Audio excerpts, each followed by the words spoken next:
Hello students, deflection of equation का third part हम लेके आए। देखिए एग्जांपल नंबर 4। एग्जांपल नंबर 4 बहुत इंपॉर्टेंट है, ये थोड़ा सा अलग है, इसको समझिएगा। A beam of span 8 metre is simply supported at the ends A and B. देखिए ए एंड बी पे आपका सिंपली सपोर्टेड बीम दिखाया गया है and is loaded as shown in figure. If E की वैल्यू दिया हुआ है 210 की पावर 6 किलोमीटर पर मीटर स्क्वायर एंड आई 120 10 की पावर -6 मीटर की power determine deflection at the mid point, mid span या मिड पॉइंट, ठीक है। डी पॉइंट आपका मिड है, 4 मीटर है, 2 इधर 2 2 4 नहीं, ये कहीं मिड पॉइंट यहाँ कहीं होगा बीच में, क्योंकि 8 मीटर है, 4 4, ठीक है। डी पॉइंट होगा, सॉरी टी पॉइंट होगा। Now deflection, maximum deflection and slope at the end A and पे स्लोप चाहिए। देखिए फर्स्ट ऑफ ऑल, अगर आपके पास कहीं पे ऐसा क्वेश्चन आता है जहाँ पे आपका यूडीएल जो है वो एक शॉर्ट स्पैन के लिए है या कहीं मिड पॉइंट पे है, ठीक है, जिस तरफ से आप मूव कर रहे हैं जैसे हम यहाँ क्या करते हैं, ए साइड से मूव करेंगे बी साइड जाएंगे, मीन्स लेफ्ट टू राइट जाते हैं। तो अभी क्या था, पिछले क्वेश्चन जो भी हमने क्वेश्चंस किए थे उसमें जहाँ से यूडीएल स्टार्ट था वो लास्ट तक था। पहले वाले क्वेश्चन में था डी से बी तक था, फिर पिछले वाले क्वेश्चन में पूरा टोटल था ए बी पूरे होल स्पैन पे। बट यहाँ पे क्या है, केवल सी डी पोर्शन में है, डी बी पोर्शन आपका खाली है। तो यहाँ पे हमें क्या करना होता है कि इस डीबी पोर्शन पे भी यही सेम यूडीएल को हम कंटिन्यू कर देंगे, मींस इसी सेम यूडीएल को हम डीबी पोर्शन पे कंटिन्यू कर देंगे और नीचे से भी उतने ही इंटेंसिटी का यूडीएल अप्लाई कर देंगे। तो आपका ओवरऑल देखें तो रिजल्टेंट लोड आपने कुछ नहीं लगाया, बट अपने सुविधा के लिए, अपने ईज के लिए, इस क्वेश्चन को सॉल्व करने के लिए हमें ये चीज़ करनी पड़ेगी, इक्वेशन हमें बनाने के लिए। देखिए यहाँ पे हमने ऐसे दिखाया हुआ है इसको, ठीक है। देखिए यहाँ पे क्या था, सी डी, ये आपका जो सी डी है ये आपका अप्लाइड लोड था क्वेश्चन में, ये सी डी पॉइंट तक। बट हमने क्या किया, ये डी से लेके बी तक, ये रेड कलर में जो दिखाया है, खुद से हमने इसी यूडीएल को कंटिन्यू कर दिया और नीचे डाउनवर्ड डायरेक्शन में भी सेम इंटेंसिटी 10 किलोमीटर पर मीटर का ही यूडीएल डी से बी तक अप्लाई कर दिया। मीन्स आप देख रहे हैं डी और बी पे कोई रिजल्टेंट लोड नहीं है, जितना डाउनवर्ड है उतने अपवर्ड है। बट हम क्या, इसलिए हमने क्यों ऐसा किया, जिससे कि हम इस लास्ट सेगमेंट में अपना सेक्शन ले पाए और इक्वेशन को बना पाए। क्योंकि अगर आप देख रहे थे ये यूडीएल यहीं पे ख़त्म हो जाता तो आपकी जो इक्वेशन फ्रेम होती वो डीबी पोर्शन के लिए वैलिड नहीं होती, ठीक है, और हमें प्रॉब्लम क्रिएट होती। तो हमने क्या किया, इस डीबी पोर्शन को भी इंक्लूड कर लिया। मीन्स आप हमेशा याद रखिएगा कि अगर यूडीएल है, यूडीएल आपके बीम पे आ रहा है, तो जहाँ से वो स्टार्ट हो रहा है, स्टार्ट कहीं से भी हो कोई दिक्कत नहीं, क्योंकि जिस साइड से आप चल रहे हैं, अगर आप लेफ्ट टू राइट मूव कर रहे हैं और आपका यूडीएल भी लेफ्ट टू राइट मूव कर रहा है, तो जहाँ पे मिलेगा वहाँ से तो हम स्टार्ट कर देंगे इसकी इक्वेशन। बट ये अगर बीच में कहीं खत्म हो गया तो ये प्रॉब्लम क्रिएट करेगा, क्योंकि आगे की इक्वेशन फिर वैलिड नहीं रह जाएगी। तो हमें कुछ इक्वेशन में चेंज करनी पड़ेगी, ठीक है। तो हमें अपने पैटर्न को ना बदलते हुए हमने क्या किया कि इस लोड को ही हमने कंटिन्यू कर दिया, और लोड को कंटिन्यू करने के बाद नीचे से भी एक लोड लगा दिया। अब नीचे से लोड लगाने का फायदा क्या है, ये डी से स्टार्ट हो रहा है, बी तक गया है, लास्ट तक कोई दिक्कत नहीं होगी। सी से डी तक था, हमने इसको सी से बी तक कर दिया, कोई दिक्कत नहीं होगी, ठीक है। ये आपको करना पड़ेगा, बात समझ रहे हैं, मतलब किसी एक एंड पे आपको इसको कंटिन्यू करके ले जाना पड़ेगा। अगर आप लेफ्ट टू राइट जा रहे हैं तो left to right, right end पे आना चाहिए। अगर आप राइट टू लेफ्ट मूव कर रहे हैं तो लेफ्ट एंड पे आना चाहिए। अगर कोई बच्चा इधर से मूव करता है तो इसको डी सी था, सी से ए तक ले आता फिर सी से ए तक नीचे से लगा देता, ठीक है। बट हम हमेशा लेफ्ट टू राइट मूव करते हैं, तो हमने इसी तरीके से इसको सॉल्व किया कि डी से लेके बी तक इसको आपने ऊपर कंटिन्यू कर दिया और वही सेम इंटेंसिटी का नीचे कंटिन्यू कर दिया। तो ये ओवरऑल लोड तो जीरो हो गया, बट हमारी इक्वेशन फ्रेम हो जाएगी और हम इजीली इसको सॉल्व कर लेंगे, ठीक है। अब आप देखिए, तो रिएक्शन कैलकुलेट करने में इसका कोई इंक्लूडेशन नहीं होगा, इसको हम इंक्लूड नहीं करेंगे। क्यों? क्योंकि ये जीरो लोड है, ऊपर से जितना लगाया है उतना ही नीचे से लगाया हुआ है, ठीक है। तो आप देखिए R A plus R B क्या आएगा, 20 × 2, हमारा सी डी कितना था, 10 × 2 means 20 kilo newton. Movement about A ले लीजिए, एक अबाउट मूवमेंट लेंगे तो इसी पार्ट का हमें लेना है, केवल सी डी का, क्योंकि ये तो जीरो लोड है, ठीक है, डमी लोड भी कह सकते हो आप इसको। तो यहाँ से देखिए सी डी आपका हो जाएगा 20 × 2 लोड इंटू 3, कैसे, 2 मीटर ये और 1 मीटर ये आएगा, मिड पॉइंट पे एक्ट करेगा, तो into 3 minus R B into 8 is equal to 0। इस लोड से हमें मतलब नहीं, मैं बार बार कर रहा हूँ, रेड कलर जो ऊपर से है और नीचे जो लगा दिया हमने, तो ये दोनों क्या है, इक्विवेलेंट है, एक दूसरे के अपोजिट हैं, तो जीरो ही होंगे। इनको आपको रिएक्शन कैलकुलेशन में नहीं इंक्लूड करना है, उससे कोई फर्क नहीं पड़ेगा। तो 8 आर बी आपका 60 हो गया, आर बी आएगा 60/8 mean 7.5 kilo Newton. Equation number 1 से आप देख रहे हैं आर ए क्या आ जाएगा आपका 20 - आर बी 12.5 किलो न्यूटन। तो आपका आर ए रिएक्शन आएगा 12.5 किलो न्यूटन और आर बी आएगा 7.5 किलो न्यूटन।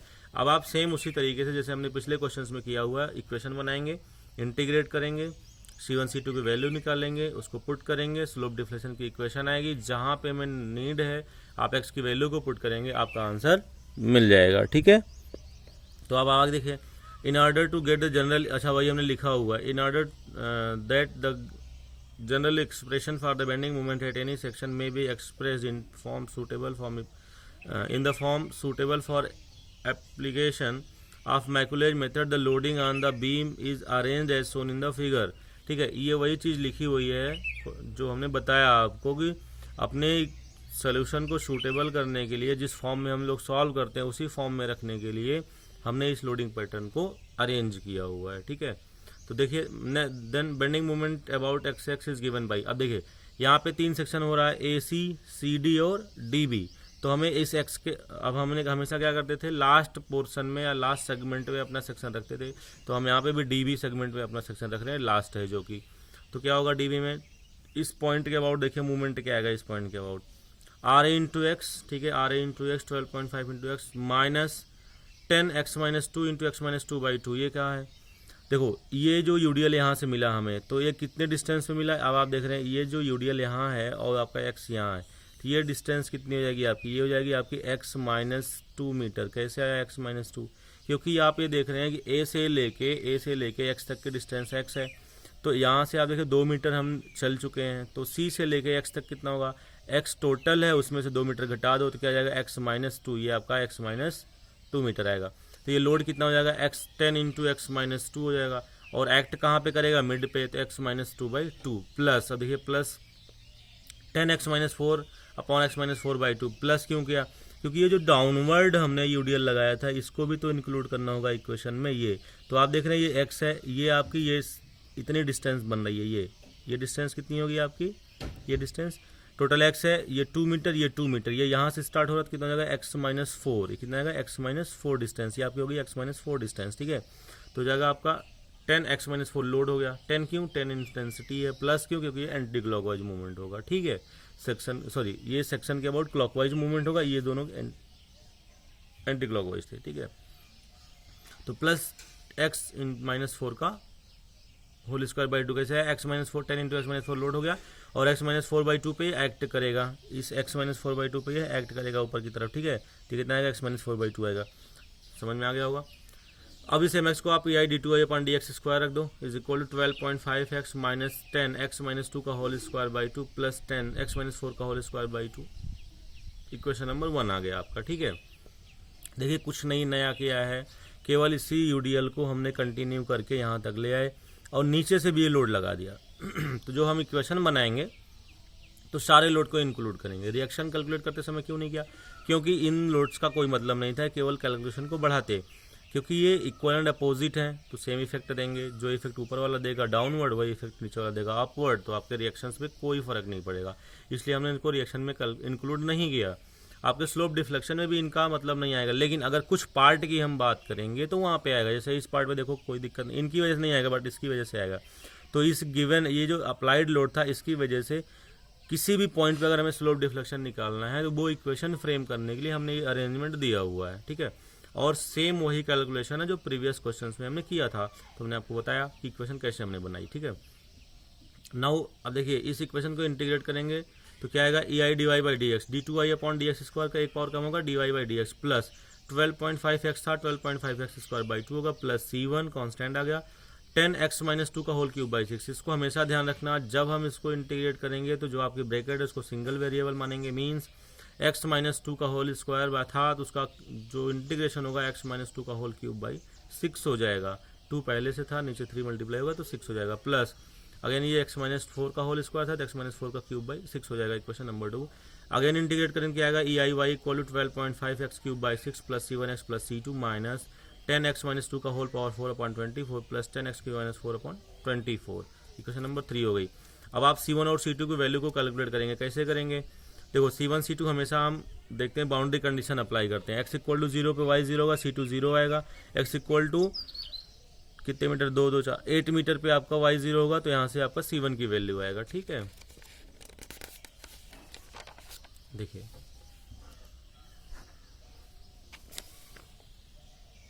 ठीक है, at X equal to 0 Y 0 का फ्रॉम इक्वेशन नंबर 3 C2 0 हो गया, and X equal to 8 metre Y 0 का फ्रॉम इक्वेशन नंबर 3। ठीक है, तो डिफ्लेक्शन इक्वेशन में आप 0 पुट, इक्वेशन नंबर 3 में y की वैल्यू 0 पुट करेंगे तो इधर 0 हो जाएगा। 12.5 इंटू 8 का cube by 6 plus 8c1 minus 10 8 minus 2 की पावर 4 अपॉन 24 प्लस 10 8 माइनस 4 की होल पावर 4 अपॉन 24। इसको टोटल सॉल्व करेंगे तो क्या आएगा, c1 इक्वल टू माइनस 79.16 आएगा। Put the value of c1 and c2 equation number 2 and 3, ei dy by dx क्या आएगा 12.5 X square by 2 minus 79.16 minus 10 x minus 2 का whole cube by 6 plus 10 X की minus 4 की whole cube by 6 से आपका slope equation हो जाएगा। ठीक है, जब इक्वेशन नंबर 2 में आप c1 और c2 पुट करेंगे तो स्लोप इक्वेशन आएगा, और 3 में पुट करेंगे ei y 12.5 x cube by 6 minus 79.16 into x हो जाएगा, c2 की वैल्यू 0 है, माइनस 10x माइनस 2 का होल की power 4 upon 24 plus 10x minus 4 upon 4 by 24। ये आपका डिफ्लेक्शन इक्वेशन होगा। हमेशा ध्यान दीजिएगा, जैसे ही ब्रैकेट में आपके माइनस साइन आता है तो वो आपका 0 हो जाता है, ये दिमाग में रखिएगा। ठीक है, फर्स्ट इक्वेशन क्या है आपके यहाँ देखिए, फर्स्ट पॉइंट था कि डिफ्लेक्शन एट मिड पॉइंट। तो डिफ्लेक्शन एट मिड पॉइंट क्या है, डी पॉइंट आपका मिड पॉइंट है। आप देखिए इस क्वेश्चन में डी पॉइंट सॉरी, ये डी पॉइंट आपका मिड पॉइंट है, मीन्स ए से कितना दूर है, 4 मीटर पे डिस्टेंस पे। तो आप डिफ्लेक्शन इक्वेशन में 4 मीटर रख दीजिए, इस डिफ्लेक्शन इक्वेशन में एक्स की वैल्यू को 4 रख दीजिए, तो क्या आएगा, E I y D is equal to put x equal to 4 in deflection equation. 12.5 x की जगह 4 का cube by 6 minus 79.16 into 4 minus 10 into 4 minus 2 की power 4 upon 24 plus x 4 minus 4 0 हो जाएगा। यहाँ से इसको सॉल्व कर लेंगे तो आएगा 189.98 माइनस का 189.98 अपॉन ई आई। तो यहाँ से जब इसको सॉल्व करेंगे तो क्या आएगा, ई आई की वैल्यू को पुट करेंगे यहाँ पे, ई की वैल्यू कितना दिया था 200 10 की पावर 6 और आई 120 10 की पावर माइनस 6। यहाँ पे जब आप इसको नीचे पुट कर देंगे तो आएगा 7.195 10 की पावर माइनस 3, और यहाँ पे फिर माइनस 3 को हटाएंगे, मीन्स 1000 से मल्टीप्लाई कराएंगे तो एम में आ जाएगा 7.195 मिलीमीटर। ठीक है, नेक्स्ट आपका था मैक्सिमम डिफ्लेक्शन।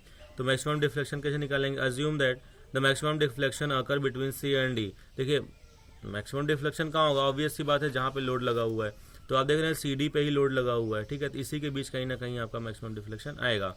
तो आप सी डी के बीच की जो स्लोप इक्वेशन है उसको 0 कर दीजिए। तो for maximum deflection d y by d x 0 होता है, मीन स्लोप 0 होता है। E I d y by d x is equal 12.5 in x square by 2 minus 79.16 minus 10 x minus 2 का whole cube by 6 equal to 0 आपका slope equation, इसको ना 0 put कर दिया। तो ऑन सॉल्विंग दिस इक्वेशन क्या आएगा, इक्वल टू 3.75 मीटर। इसको जब आप सॉल्व कर लेंगे 3.75 मीटर आएगा। ठीक है, put x is equal to 3.75 metre in deflection equation, E I Y max क्या आएगा 12.5 इंटू 3.75 का whole cube by 6 minus 79.16 into 3.75 minus 10 3.75 minus 2 का होल पावर 4 अपॉन 24 प्लस, अब यहाँ देखिएगा ये आता x की वैल्यू को 3.75 लगते, लेकिन यहाँ पे माइनस 4 था, यहाँ पे आप देखिए 10x माइनस 4 है, x की वैल्यू 3.75 है। तो जब 3.75 है माइनस की वैल्यू आएगी, यहाँ पे जो माइनस आएगी तुरंत आप इसको 0 पुट कर देंगे, इसलिए हमने इसको लीजिए 0। y मैक्स आएगा माइनस 190.9 अपॉन ई आई, 190.9, ई की वैल्यू 200 10 की पावर 6, आई की वैल्यू 120 10 की पावर माइनस 6। सॉल्व करेंगे माइनस 7.954 इंटू 10 की पावर माइनस 3, तो आपका 7.954 10 की पावर माइनस 3 मीटर आया, या 7.954 मिलीमीटर आपका आ जाएगा डाउनवर्ड डिफ्लेक्शन। ये आपका आंसर हो गया। Now slope eight Ind A पूछा है, तो इंड ए पे स्लोप के लिए आप एक्स की वैल्यू को 0 पुट करेंगे in slope equation. Slope equation आपकी E I d y by d x equal to, अब देखिए स्लोप इक्वेशन आपकी ये है, हमने बताया ना E I d y by d x वाली इक्वेशन आपकी स्लोप इक्वेशन होती है। इसमें एक्स की वैल्यू को 0 पुट करेंगे, ये 0 आएगा, यहाँ 0 पुट करेंगे एक्स माइनस 2, 0 माइनस 2 क्या होगा, माइनस 2 का होल क्यों होगा, मैंने 100 बार बताया है इसको कि जैसे ही माइनस साइन आएगा इस ब्रैकेट के अंदर आप इसको 0 ले लेंगे, तो इन दोनों टर्म को आप 0 ले लेंगे। ठीक है, क्या आएगा 0 minus 79.16 minus 0 plus 0, A I theta equal to minus 79.16, theta क्या आएगा 79.16 अपॉन ए आई, या 79.16 अपॉन ई की वैल्यू रख दिया, आई की वैल्यू रख दिया, सॉल्व कर दिया तो माइनस 0.00329 रेडियन, थीटा क्या आएगा माइनस 0.00329 इंटू 180 अपॉन पाई, या थीटा आएगा 0.188 डिग्री। तो आप डिग्री में अगर कन्वर्ट करना है जो भी आपका रेडियन में आता है उसको 180 अपॉन पाई से मल्टीप्लाई कर दीजिएगा, रेडियन डिग्री में आ जाएगा। ठीक है, ये आपका हो गया। ये इंपॉर्टेंट क्वेश्चन था क्योंकि ये थोड़ा अलग था और इस टाइप के क्वेश्चंस आते हैं। अगर किसी के दिमाग में डाउट आ रहा हो कि ये हम ज़ीरो क्यों करते हैं, तो उसका एक्सप्लेनेशन भी है, बट वो थोड़ा लेंदी होगा, मैं आपको बता देता हूँ। जैसा कि अभी हमने कहा कि हमें स्लोप चाहिए ए पॉइंट पे आपको स्लोप चाहिए, ठीक है, इस पॉइंट पे स्लोप चाहिए। तो अब आप देख रहे हैं कि जैसे ही आप आगे बढ़ते हो, देखो यहाँ पे जो रिएक्शंस आती हैं, जो भी लोड अप्लाइड होते हैं, उस लोड का इफेक्ट इन रिएक्शंस में आता है। अगर इन रिएक्शंस को हम इंक्लूड करके चल रहे हैं, मींस इस सेगमेंट में जो इफेक्ट आना चाहिए इस लोड की वजह से, वो आएगा। किसके थ्रू इंक्लूड होगा? रिएक्शंस के थ्रू इंक्लूड होगा। लेकिन अगर हम x की वैल्यू को 0 पुट कर रहे हैं और इक्वेशन में आपके आ रहा था x-2, तो x-2 करेंगे तो -2 आएगा। -2 का मतलब जो C पॉइंट पे, मीन जो C पॉइंट पे लोड लगा हुआ उसकी वजह से A पॉइंट पे क्या प्रभाव आएगा? कोई लोड का कोई इफेक्ट नहीं है। क्यों? क्योंकि उसका इफेक्ट हम एक बार ले चुके हैं, जो कि रिएक्शन के थ्रू आता है। तो इस वजह से वो इंक्लूड ना हो जाए, क्योंकि हम क्या करते हैं, इक्वेशन तो बनाते हैं, कंप्लीट बनाते हैं ना, कंप्लीट इक्वेशन बनाते हैं हम लोग यहाँ पे सेक्शन लेके बनाते हैं। तो जो हमारी इक्वेशन है वो देखिए फुल बीम के लिए वैलिड होती है। लेकिन अगर हम केवल एसी पोर्शन को अलग से सॉल्व करते, तो क्या ये लोड आपका सीडी उसमें इंक्लूड होता? नहीं होता, क्योंकि ये आपका एसी पोर्शन के बाद आपका ये लोड लगा हुआ है। तो ये आपका सीडी में इंक्लूड होता है, इस साइड इधर इंक्लूड होता है, हर जगह इधर से अगर आप मूव करें लेफ्ट टू राइट। लेकिन अगर आप यहाँ पे सेक्शन लेते और ए से सी तक मूव करते, तो क्या आपका ये जो सीडी लोड है, मींस ये जो आपका 10 × x-2 का होल स्क्वायर बाई 2 आ रहा है, ये इंक्लूड होता? नहीं होता। क्यों? क्योंकि एसी में केवल 12.5 × x ये आपका इंक्लूड होता, क्योंकि यहाँ पे केवल और केवल रिएक्शन आर ए है, मींस यहाँ तक आर ए × x ही चलता। तो आगे के जो पार्ट्स हैं वो इंक्लूड ना हो, इसलिए ब्रैकेट में जैसे ही नेगेटिव साइन आता है उसको हम लोग 0 पुट कर देते हैं, ठीक है। और अगर कोई ये सोचे कि इन लोड की वजह से तो यहाँ पे स्लोप आएगा, बिल्कुल सही है, क्योंकि इन लोड की वजह से तो रिएक्शन भी आ रहा है। तो रिएक्शन जो आ रहा है वो अपना काम कर रहा है, इस लोड का इफेक्ट इस पोर्शन में दे रहा है। बट इस लोड का इफेक्ट जो इस पोर्शन में है, वो ये जो इक्वेशन होगी एसी के लिए वो इसमें इंक्लूड नहीं होगा। तो अगर आप केवल एसी के लिए सॉल्व करें तो सही होगा, क्योंकि आएगा ही नहीं। बट मैकुलेज में क्या होता है, मैकुलेज में हम लोग क्या करते हैं, पूरी बीम के लिए सिंगल इक्वेशन बनाते हैं। तो इस सिंगल इक्वेशन को इसको वैलिड कराने के लिए 2 कंडीशन हमने बताई आपको, कि वेरिएबल को सिंगल मान के चलना है और जैसे ही ब्रैकेट में नेगेटिव साइन है उसको छोड़ देना है। मींस ब्रैकेट में अगर नेगेटिव साइन आ रहा है, इसका मतलब है कि जो लोड है उस ब्रैकेट को लेकर जो लोड इफेक्ट देने वाला है वो अभी उसकी ज़रूरत नहीं है, क्योंकि एसी पोर्शन में इस यूडीएल वाले पार्ट की कोई ज़रूरत नहीं है। इस यूडीएल के थ्रू जो भी इफेक्ट आना है इस रिएक्शन के थ्रू आएगा इस एसी सेक्शन में, ठीक है। बात समझ में आ गई होगी, ठीक है। तो जैसे एसी को आप पार करेंगे तो ये आने लगेगा, x की वैल्यू 2 से ज़्यादा हो जाएगी, तो ये वाला टर्म आपका 0 नहीं होगा। जैसे x की वैल्यू 2 की ज़्यादा होगी तो आपका 0 नहीं होगा, क्योंकि पॉजिटिव साइन आएगा। बात समझ में आ गई होगी। तो जैसे अगर x की वैल्यू 2 से कम है, इसका मतलब है इसका अभी कोई मतलब नहीं है। और क्यों नहीं है? क्योंकि अगर 2 से कम है तो हम लोग केवल एसी में हैं, तो इस टर्म का कोई मतलब है ही नहीं है, यहाँ पे तो हम पहुँचे ही नहीं थे। तो एसी के लिए हमारा केवल आर ए इंटू ये एक्स वर्क करेगा। तो इसीलिए इस चीज़ को हमें नेग्लेक्ट करने के लिए, उसको नेग्लिजिबल करने के लिए, इसके इफेक्ट को ख़त्म करने के लिए, जैसे ही आपके ब्रैकेट में नेगेटिव साइन आए उसको आप 0 कर दिया करिए। यही आपका कॉन्सेप्ट है इसका। Thank you.